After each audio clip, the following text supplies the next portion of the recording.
Ռուսաստանում մոլեգնող վարելիքի ճգնաժամը ժամ առ ժամ թեժանում է, վերածվելով արդեն սոցիալական ճգնաժամի, սոցիալական մեծ դժգոհության։ Դժգոհությունը աճում է նաև Ռուսաստանի Կրեմլի վերնախավի շրջանում եւ բանակի մեջ։ Այսօր հայտնի դարձավ, որ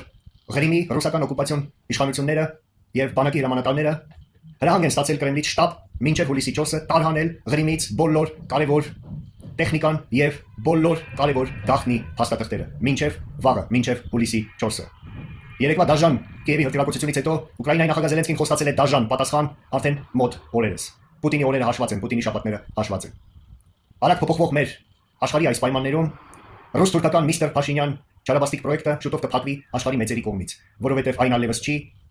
ձեռք տա աշխարհի մեծերի ռազմավարական շահերին։ Նիկոլ Փաշինյանը շուտով խանգարելու է եւ նրան հեռացնելու է։ Ինչու եմ ես այդպես կարծում, այսօր հուլիսի 3-ին ժամը 15:00-ին ես կխոսեմ իմ YouTube-յան ալիքի ուղիղ եթերում, փաստերով կապացուցեմ դա։ Պատրաստվեք Հայաստանի ազատագրմանը։